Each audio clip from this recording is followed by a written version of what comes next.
मजहब आपको आतंकवादी बनना सिखाता है। धर्म और मजहब में फिर क्या फ़र्क है? आप सिर्फ एक दो अलग समुदायों के लिए बात कर रही हैं? बिल्कुल, मैं यानी आप ये मानती हैं कि जो सनातन धर्म है वो एकता सिखाता है और जो इस्लाम मजहब है वो लोगों को बांटना सिखाता है? क्लियरली आप ये कह रही हैं? डेफिनेटली।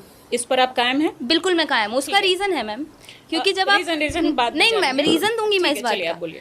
सनातन धर्म जो है वो एकता की बात करता है, 4 वर्णों की बात करता है। इस्लाम में लोग एक नारा लगवाने के लिए लोगों के साथ जबरदस्ती करते हैं। और जय श्री राम का नारा लगाने के लिए जबरदस्ती नहीं होती है? आपने 2 दिन पहले भी मौलाना मदनी का एक बयान सुना होगा कि जो जय श्री राम बुलवाए, हम जय श्री राम जबरदस्ती नहीं बुलवाते, लेकिन कौन बुलवाता है? तमाम वीडियोस, दर्जनों वीडियो इंटरनेट पे पड़े हुए हैं। आप कैसी पत्रकार हैं? एक ऐसी लड़की जो कि अपने आप को हिंदुस्तान की शेरनी कहती है, रहने वाली है राजस्थान की, लेकिन बात करेगी सिर्फ दिल्ली की। मुसलमानों से इसे है बहुत ही ज़्यादा नफरत। अस्सलामु अलैकुम। आज का ये वीडियो बहुत ही खास होने वाला है। इस वीडियो को देखने के बाद आप लोगों को समझ में आएगा कि मैं ऐसा क्यों बोल रहा हूँ, क्योंकि ये है एक राजस्थानी लड़की और ये दिल्ली से पढ़ाई की है मुकम्मल, और सिर्फ जो बात करेगी वो सिर्फ हिंदू और मुसलमान के बारे में बात करेगी और ख़ुद को एक मीडिया वाली बताती है। तो आज इस वीडियो में देखेंगे कि आखिर ये क्या कहना चाहती है, क्यों है इसे दिक्कत सिर्फ मुसलमानों से। तो हम लोग एक साथ इस वीडियो में देखेंगे और जानेंगे। तो चलिए इस वीडियो को शुरू करते हैं।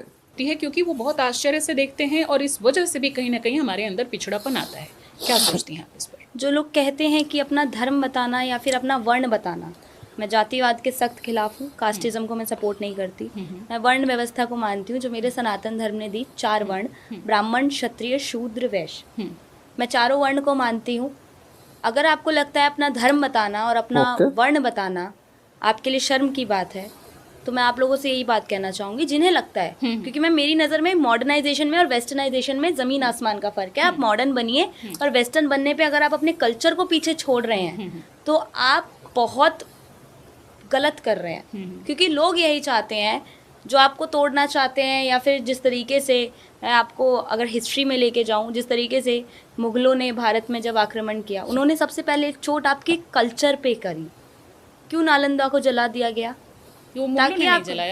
ताकि आपकी मुग़लों की बात नहीं कर रही मैम मैं, नालंदा को जला दिया गया आपके कल्चर को मिटाने के लिए। हमेशा ब्राह्मणवाद मुर्दाबाद के नारे क्यों हैं? कल्चर, जहाँ तक आप कह रही हैं कि कल्चर को दबाने के लिए, उसको मिटाने के लिए, अगर जो नालंदा की आप बात करें कि उस यूनिवर्सिटी को जलाया गया, वो आज भी रिसर्च का विषय है। बहुत बड़ा विवाद है कि वो क्या किसी विदेशी आक्रमणकारी ने जलाया या फिर यहीं के लोगों की जो आपस में बौद्धों और ब्राह्मणों के बीच में जो युद्ध था, जो लड़ाई थी, आपसी उनके वैचारिक मतभेद थे, उसमें एक दूसरे पर उन्होंने हमला किया, उसमें जलाया गया। वो चीज़ आज भी चल रही है। कई लोग ऐसे हैं जो दलित है। मेरी नज़र में तो कोई दलित नहीं होता, क्योंकि मैं 4 वर्ण को मानती हूँ। शूद्र, वैश्य मैं बोलती हूँ, लेकिन जो लोग दलित कहते हैं, डिटेल में चर्चा करेंगे। जो लोग दलित कहते हैं वो कहते हैं कि हम हिंदू नहीं है, हम बौद्ध धर्म को मानते हैं। वही लड़ाई पहले भी थी और वही जो हिंदू मुस्लिम की लड़ाई आज करते हैं या मुग़लों वाली मानसिकता रखते हैं, वही हिंदुओं की और मुग़लों वाली लड़ाई आज भी है और वही पहले भी थी।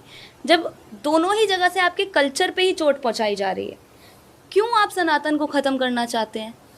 कौन ख़त्म करना? क्यों इस देश में एक ऐसी कॉन्फ्रेंस चलती है जहाँ पे नाम रखा जाता है इरेडिकेशन ऑफ सनातन धर्म, जहाँ पे सनातन धर्म को HIV एड्स से कंपेयर कर दिया जाता है? नहीं, वो आप बिल्कुल अलग ट्रैक पे जा रहे हैं। नहीं, अलग ट्रैक की बात नहीं है। इसकी बात हो रही थी कि क्या आपको नहीं लगता कि आज भी जातियों को, धर्म को, इन सब को ग्लोरीफाई करके उससे अपनी धर्म को ग्लोरीफाई कीजिए। पूरा आप सुन लें कि उस बात को हम ग्लोरीफाई करें, उससे बेहतर है कि हम अपनी स्टडी को, अपने जो भी हमारा कल्चर है जिसको हम मान रहे हैं, ठीक है, उन सबको हम मजबूत करें। हम समाज में जितना अपने कल्चर, अपने धर्म, इन सब पे बात करें, उससे ज़्यादा क्या हमें विज्ञान पे, क्या हमें अपनी नॉलेज को बढ़ाने पे, एक्सपेरिमेंट करने पे, डिस्कवरी करने पे, इस पर ध्यान नहीं देना चाहिए? बिल्कुल देना चाहिए। और ये सारी चीज़ें अगर आप हिस्ट्री में जाएंगी, एक किताब ऐसी है इस देश में जो इंसान को पढ़ने का पूरा अधिकार दिया गया है संवैधानिक तौर पे। वहाँ पे उन्हें स्कॉलरशिप्स भी दी जाती है। और जब एक समुदाय, यानी कि मैं हिंदुओं की बात करूँ, वो अपनी वर्ण व्यवस्था को साथ लेके चलना चाहता है, वो गुरुकुल में पढ़ना चाहता है, वो सनातन धर्म के बारे में पढ़ना चाहता है, तो उसके लिए ना कोई फैसिलिटीज़ है। और अगर वो पढ़ना चाहता है तो फिर आप लोग कह देते हैं कि आपको कल्चर को छोड़ के आपको आगे बढ़ना चाहिए, आपको मॉडर्नाइजेशन की तरफ जाना चाहिए। ये सरकार का काम है। वही तो बात है, डिसीजन सरकार लेती है। पहले भी अलग अलग पार्टियों की सरकार रही है, अभी भी 11 साल से एक राइट विंग सरकार है, तो ये सरकारों का काम है। अगला सवाल, भारतीय सनातनी परंपरा सर्वे भवन्तु सुखिना और वसुधैव कुटुंबकम की बात करती है, लेकिन आप पूरी तरह से मुसलमानों और एक ख़ास तबके को नफ़रत की दृष्टि से देखती हैं और कहती हैं कि सारे मुसलमान हैवान हैं। आपको नहीं लगता कि आप सनातनी परंपरा के ही खिलाफ जा रही हैं? एक चीज़ इसमें मैं कहना चाहूँगी कि हम वसुदेव कुटुंबकम की बात करते हैं, और सर्वे एक सनातन, हाँ, यही एक सनातन धर्म ही है जहाँ से ऐसी बातें सामने आती हैं। लेकिन मैं एक चीज़ कहना चाहूँगी कि जो लोग एकदम वैसे बनते जा रहे हैं कि सामने वाले को ना देखना है ना सुनना है, सिर्फ इनका सफाया कर देना चाहिए। जैसे कि ये लोग कहते भी हैं कि जो इस्लाम को नहीं मानता उनके अलावा सब काफिर भी हैं। पूरी दुनिया में इकलौता भारत देश ऐसा है जिसकी सबसे ज़्यादा पॉपुलेशन है। इकलौते भारत देश में हिंदुओं की सबसे ज़्यादा पॉपुलेशन है, और वहाँ पर भी आप हिंदुओं को ही टारगेट करेंगे तो वो चीज़ गलत है। चाहे उसमें पार्टियाँ टारगेट करें, लॉज टारगेट करें, आपके चाहे जिस तरीके से लॉज अभी बनाए जा रहे हैं, ये रूल्स एंड रेगुलेशन टारगेट करे या फिर कोई और समुदाय टारगेट करे, वो चीज़ गलत है। हम एक हद तक, एक लिमिट तक बर्दाश्त करने की भी एक सीमा होती है मैम। कब तक आप बर्दाश्त करेंगी? कोई आपको पिन किए जा रहा है, आप एक लिमिट तक बर्दाश्त करेंगी ना। ठीक है, आपने कहा कि आप जाति व्यवस्था को नहीं मानती। भारतीय सनातन परंपरा में या हमारे हिस्ट्री में पुराने समय में वर्ण व्यवस्था रही है। आपको जाति व्यवस्था और वर्ण व्यवस्था में क्या फ़र्क पता है? फ़र्क ये है कि जातियाँ जो हैं, आपको एक चीज़ मैं इसमें ये भी कोट करना चाहूँगी, 75 सालों से देश को आज़ाद हुए हुए 78 साल हो गए, लगभग 75 सालों से, जब संविधान मान के चलते हैं, चलिए 75 सालों से ऐसी कौन सी राजनीति, मैं पार्टी का नाम नहीं ले रही हूँ यहाँ पे, कांग्रेस बीजेपी, मैं सबको टारगेट कर रही हूँ। ऐसी कौन सी राजनीति, ऐसी कौन सी पार्टी जो दलितों के नाम पे सिर्फ राजनीति कर रही है और दलितों को एक गड्ढे से नहीं निकाल पा रही है? मेरे सवाल का जवाब वही मैं कह रही हूँ, दलित को दलित बनाया जा रहा है। दलित कोई नहीं है, जातिवाद में दलित है, जातिवाद में दलित है। मैंने सिर्फ परिभाषा वर्ण व्यवस्था में और जातिवाद में क्या फर्क है ये पूछ रही हूं जी। उसके बाद आप जवाब दे पाओगे। मैंने ये पूछा था कि आपने कहा था कि आप जाति व्यवस्था को नहीं मानती, आप वर्ण व्यवस्था को मानती हैं, क्योंकि कई इंटरव्यू में आपने ये कहा है कि भारत में मूलतः वर्ण व्यवस्था रहा है, जाति व्यवस्था नहीं रही है जी। आप वर्ण व्यवस्था और जाति व्यवस्था में क्या अंतर समझती हैं, इसको परिभाषित कीजिए। वर्ण व्यवस्था में मैं ये चीज़ कहना चाहूँगी, अगर मैं सुबह उठ के पूजा कर रही हूँ तो मैं ब्राह्मणों में आऊँगी, अगर जहाँ मुझे ज़रूरत पड़ रही है मैं शस्त्र उठा रही हूँ तो मैं क्षत्रियों में आऊँगी, मैं अपनी फाइनेंशियल स्टेबिलिटी के लिए अगर कुछ काम कर रही हूँ तो मैं शूद्र में आऊँगी, और अगर मैं अपने घर की साफ़ सफाई कर रही हूँ या बाहर भी साफ़ सफाई कर रही हूँ कहीं जाकर तो मैं वैश्य में आऊँगी। एक इंसान के अंदर ही चारों वर्ण है, जैसे हम कहते हैं कि भगवान इंसान के अंदर ही हैं, तो आप एक इंसान के अंदर ही चारों वर्ण हैं। मैं इसीलिए कहती हूँ हम 4 वर्ण हैं, ब्राह्मण क्षत्रिय शूद्र वैश्य, हमें टूटने की जरूरत नहीं है, हम चारों भाई हैं, चारों तबाही हैं। कि जिस जातिवाद में आप मानती हैं, आपने कहा है कई इंटरव्यू में कि मनुस्मृति को आप सपोर्ट करती हैं, तो आपको लगता है कि मनुस्मृति में ऐसा था कि कोई सुबह में ब्राह्मण है, दोपहर में क्षत्रिय, शाम को सनातन धर्म में ऐसा है मैम, और सनातन धर्म को डिस्क्राइब करने के लिए आप जितना पढ़ेंगे, आप धर्म शास्त्र का नाम बताइए। सनातन धर्म को डिस्क्राइब करने के लिए आप जितने धर्म शास्त्र पढ़ेंगे उतने कम है मैम। एक भी धर्म शास्त्र का नाम बताइए जिसमें आप जो बोल रही हो वो परिभाषा। पहले नाम बताइए। ये सनातन धर्म में ही है मैम, आप इसमें धर्म शास्त्र को कैसे जोड़ सकते हैं? वेद पुराणों में हर जगह ये चीज है। वेद में या पुराण में? वेद में तो किस में, किस उपनिषद में, और पुराण में तो किस पुराण में? वेद पुराण मैंने पढ़े नहीं है, जहाँ मैंने अपने पेरेंट्स से सुना है। कैसे दे रही हैं? जो मैंने अपने पेरेंट्स से सुना है, जो मैंने अपने धर्म गुरुओं से सुना है। आप इस तरह से सार्वजनिक मंचों पर परिभाषा दे रही हैं, आपको ज्ञान ही नहीं है। जब आपने उपनिषद पढ़े हैं? मैंने नहीं पढ़े हैं। आपने मैं ये चीजों पढ़े हैं? नहीं पढ़े हैं, नहीं पढ़े। मैंने सारे उपनिषद पढ़े हैं और मैंने सारे पुराण पढ़े। आई रिस्पेक्ट मैम, ठीक है। अब हम बात करें इस पर, या आप इसको विड्रॉ करना चाहेंगे? नहीं, अगर मुझे नहीं बात पता करेंगी मैं पूरी डिटेल के साथ और जितने श्लोक हैं उनके साथ, उदाहरणों के साथ आपको बताऊंगी। आप मनुस्मृति का सपोर्ट करती हैं? आपने मनुस्मृति पढ़ा है? मैंने मनुस्मृति पढ़ा है। जो बोलोगी किताब में उसी से सवाल करूंगी, आप बताओ। मैंने मनुस्मृति भी नहीं पढ़ा है, मैंने कुछ नहीं पढ़ा है। I totally accept. फिर आप यहाँ टोटली एक्सेप्ट बैठी हो, मैं कैसे सवाल? उसका रीजन है जो मेरे बड़ों ने बताया, मैं उस चीज को मानती हूँ। बड़े बता देंगे कुछ भी उल्टा सीधा, आप उसको मान लेंगे? क्या उल्टा सीधा? बड़े तो सती प्रथा करवाते थे, बड़े तो बाल विवाह करवाते थे, बड़े तो बहु विवाह करवाते थे। वो सारी कुप्रथाएं हैं, वो सारी कुप्रथाएं हैं, उन्हें छोड़ के आगे बढ़ चुके हैं। माना जाता था। हाँ, वो सारी सनातन का बड़े, वही तो बात है मैम। मेरे दादाजी के टाइम तक, आपके दादा या परदादा के टाइम तक ये सब माना जाता था। बिल्कुल। बहु विवाह, बाल विवाह। मैं तो राजस्थान से आती हूँ, वहाँ पे सबसे सती प्रथा, आप जिस जगह से आती हैं, आप जब तक पढ़ेंगी नहीं पुराने जो हमारे दादा परदादा क्या कर गए, बड़ों से सुन लिया आपने, मान लिया, खुद क्यों नहीं पढ़ा? बड़ों ने जो सही बताया नहीं है तो आप अगर मेरे मन ने बोला, अगर मेरे मन ने बोला कि ये चीज अगर होती थी वो गलत है, सती प्रथा होती थी, गलत आपने है, अगर वो कोई छोड़िए। वेद पुराण बड़ों ने मनुस्मृति बताया पढ़ी तो ही ना, नहीं है, तो बड़ों ने आप एटलीस्ट कैसे बताया उसको तो। कोट कर रही हैं? फिर मैं बोलूंगी, आप कहेंगी कि वो कर रहे हैं तो आप भी करेंगी। बिल्कुल बोलो। वही तो बात जो है, चीज़ पढ़ी मैं नहीं उसके एग्जांपल बारे दूंगी, फिर में आप ये बोलेंगे कि ज्ञान वो दे कर रही रहे है। हैं तो आप भी करेंगी। कोई भी बोलेगा। यही तो डिफरेंस बेटा, है ये मैम, कोई बोलेगा, सिर्फ मैं यही नहीं है, तो कोई डिफरेंस बोलेगा। है, यही तो डिफरेंस तो है। डिफरेंस कुछ लोग नहीं, हैं। आप पहले स्टडी करो। आप जैसे कि आपने कहा एक इंटरव्यू में कि आप मनुस्मृति को मानती हैं। हाँ। अगर आपने मनुस्मृति पढ़ा नहीं है, सिर्फ बड़ों से कुछ सुन लिया, आप कुछ उसको नहीं, कैसे कोट कर मैंने देंगी कुछ कहीं किसी के नहीं, सामने? कई- आपको लोग पकड़ लेंगे, जैसे मैंने पकड़ लिया। कई कैसे नहीं, आप पकड़ने बोलेंगी? की बात नहीं है मैम यहाँ पे। मनुस्मृति के अभी मैं आपको 4 श्लोक और 4 चीजें बता दूं, आप कैसे काउंटर करोगे अगर आपने उसको पढ़ा ही नहीं है? मुझे काउंटर करने की जरूरत नहीं है, मैं यहाँ डिफेंड करने नहीं आई हूँ अपने सनातन धर्म को तो मैम। आप वर्ण व्यवस्था की बात मैं क्यों यहाँ कर रही हैं? डिफेंड करने नहीं आई हूँ, मैं किसी भी बिल्कुल चीज को, defend कर रही हो। बहुत मैं देर वो से आप चीज defend बताने कर आई रही हूँ, हो। मैं वो चीज बताने आई हूँ जो मुझे सही बताई गई, या फिर सवाल जो मैडम मुझे का सही बहुत लगी, ही मुझे वहाँ सही तो लगा। होता है ना, ब्राह्मणवाद जिंदाबाद सतर्क का वाला नारा है, देना, ये इसलिए जवाब मैंने वो नहीं दे नारा पा रहे। दिया समझ गई। बस। लेकिन आपने जो अभी बात कही कि कोई एक ही व्यक्ति देखो। पूजा कर रहा है तो वो ब्राह्मण हो गया, अगर वो ब्राह्मण कोई जिंदाबाद शस्त्र खुद उठा रहा नहीं है, है, चारों ब्राह्मण वर्ण आपके जिंदाबाद नारा आपके उनका अंदर है, लगाएंगे। ये नहीं रहा है, ये हमारे धर्मशास्त्र का हिस्सा नहीं है। यहाँ तक कि महाभारत में कई ऐसे पर्व हैं, पर्व नहीं शायद है, आपने नहीं पढ़ा होगा correct। तो आपको उसका आइडिया नहीं होगा, मैं आपको और कैसे समझाऊं। मनुस्मृति की बात कर लीजिए, आप ऋग्वेद की बात कर लीजिए, वेदों में भी बहुत जगहों पे, या उपनिषद ही माना गया है ऐसे भगवद धज्जियां उड़ा गीता रही को इनको भी। बुलाकर। तो उसकी बात कर लीजिए। एक्चुअली जो बताएं? हमारे धर्म है वो 2 तरह से चलते हैं, श्रुति और स्मृति। अगर आपने नहीं पढ़ा है, मैं आपको थोड़ा सा उसमें डिटेल बता दूं दर्शकों के लिए भी। तो उसमें जो सबसे ज्यादा, अगर कहीं वर्ण व्यवस्था और जाति व्यवस्था दोनों ही चीजें हैं, अगर उसको फॉलो किया गया है तो वो है स्मृति ग्रंथों में, जिसमें कि स्मृति में मनुस्मृति को सबसे ज्यादा सबसे हिंदू ऊपर धर्म में माना गया है। इसके अलावा जहां तक हम दूसरे की बात करें, जो दूसरा साइड हो गया स्मृति के अलावा श्रुति, श्रुति में आ जाएगा आपका उपनिषद भी आ जाएंगे, कुछ वेद आ जाएंगे, और उसी में आपका ये महाभारत का चूंकि पर्व है और हिस्सा है, यानी कि भगवद गीता, वो भी आ जाएगा।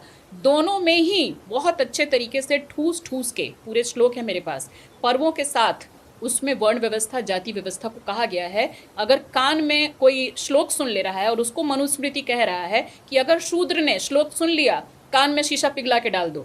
अगर वो आपके अगर वो जन्म उसका हो रहा है, मान लो कि आप बोल रहे हो ना कि जन्म से, कर्म से माना जाता है, जन्म से नहीं माना जाता, ये है वर्ण। वर्ण व्यवस्था में जो लोग मानते हैं वर्ण व्यवस्था को, वो ये बोलते हैं कि आप जन्म जिस बच्चे का जिसमें हुआ उसको आधार बना करके आप उसको ब्राह्मण क्षत्रिय नहीं बोल सकते, कर्म से बोल सकते हो कि वो क्या कर्म कर रहा है, इस आधार पर हम उसको बता सकते हैं कि वो किस जाति में आएगा।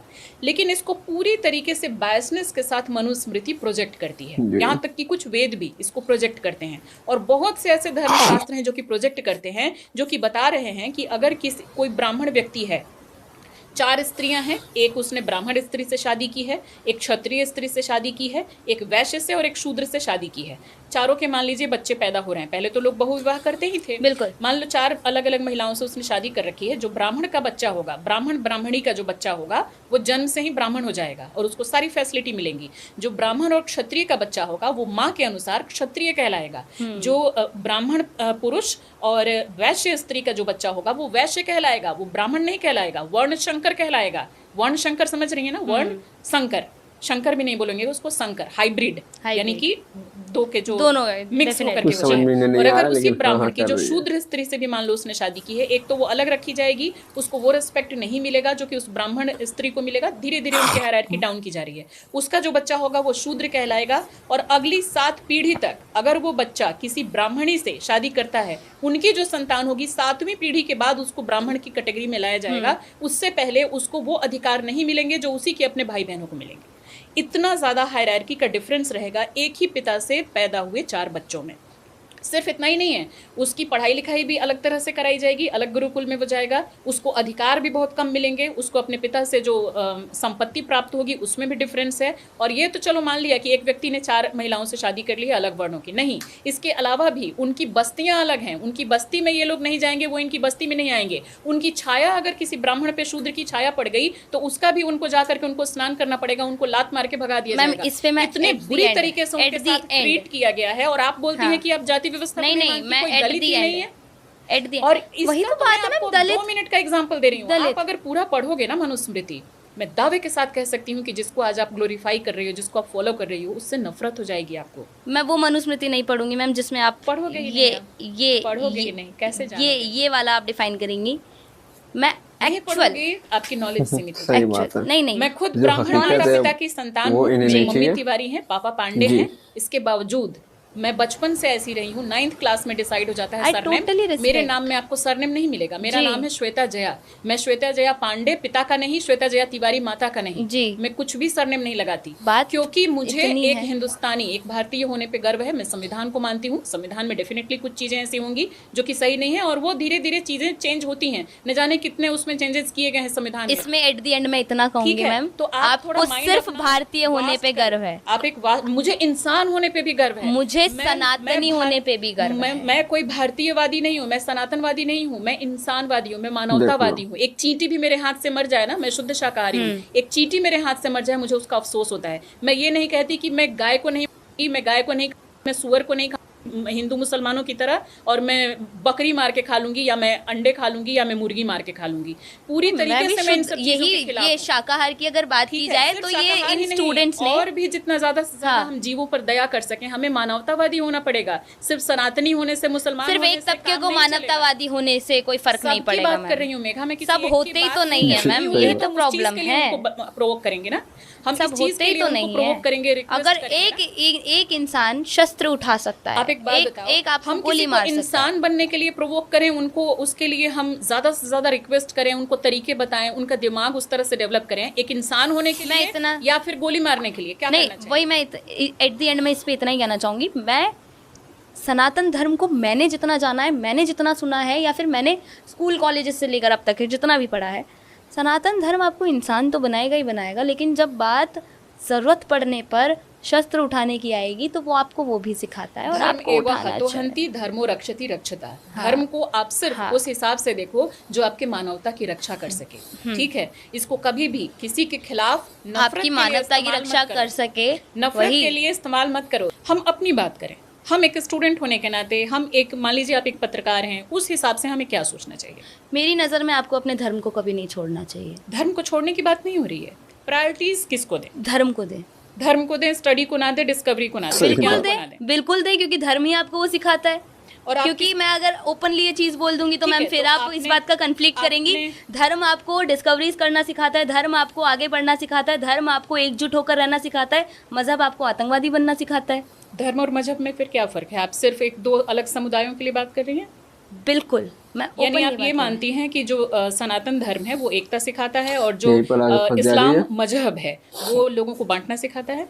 क्लियरली आप ये कह रही हूँ। हैं? डेफिनेटली, इस पर आप कायम हैं? बिल्कुल मैं कायम हूँ। उसका रीजन है मैम, क्योंकि जब आप रीजन बात नहीं मैम, रीजन दूंगी मैं इस बात चलिए आप का। बोलिए।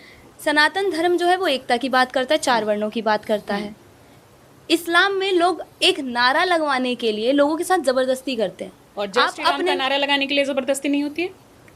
आपने 2 दिन पहले भी मौलाना मदनी का एक बयान सुना होगा नहीं, कि मेरे जो जय इस श्री राम सवाल का जवाब बुलवाए, है। हम जय श्री राम जबरदस्ती नहीं बुलवाते बुलवाते, हैं। लेकिन कौन बुलवा रहा है? तमाम वीडियोस हैं, दर्जनों वीडियो इंटरनेट पे पड़े हुए हैं। आप कैसी पत्रकार आप हैं? जय- नॉलेज शायद जय ये श्री राम वीडियो जो बुलवा या रहा ये है, सोशल मीडिया पे आप एक एक्टिव बात नहीं बोलिए, रही हो रही है जय श्री राम ना जय श्री बोलने राम को। का तो नारा I love लगाते मोहम्मद हैं। बोलने पे mob शायद वो lynching नहीं हो वीडियो रही है नहीं मैम? देखे तो आप होंगे अभी इसको तक। कैसे छोड़ शायद रही आप हैं? जरूर उसको देखेंगे। मान रही हैं, आई लव इसको छोड़ मोहम्मद रही बोलने हैं। पे मॉब लिंचिंग नहीं हो रही है? तो आप उसको बरेली में मान क्या रही हैं, हुआ? इसको छोड़ दे रही हैं ऐसा नहीं कैसे? नहीं, बात नहीं, ये है, नहीं, एक मोहम्मद तबका वाला मैं है मान जो रही हूँ। नहीं आप एक जय श्री तबका राम है वाला मैम, मान लो। मैम एक तबका है जो गर्व से वंदे मातरम बोलता है, नहीं, और इस एक वाली तबका बात से है, पहले आप एक रहो। तबका है जो वंदे मातरम बोलने पे नहीं, शर्म करता है। आप इस वाले बात पे रहो कि आप बोल रही हो पूरी तरीके से पूरे धर्म, पूरे मजहब को आप एक खाके में कैसे डाल सकती हो? दोनों में दोनों तरह के लोग हो सकते हैं। इसमें भी सनातन के लेकिन नाम पे- सनातन में आतंकवादी नहीं होते, आप पहले मैम। सुन लीजिए, सनातन में जय श्री राम नहीं बोलने पर दर्जनों मॉब लिंचिंग की घटनाएं अच्छा। आप इंटरनेट खोल करके देखिए, आपको मिल जाएंगी। बिल्कुल ये होंगी खूब मैम, जानती है। लेकिन मैं पहले आतंकवादियों आप की पूरी बात सुन कर लिया रही करें, थी। उसके बाद आप पूरी बात जी। रखें, मैं बीच में नहीं बोलूंगी।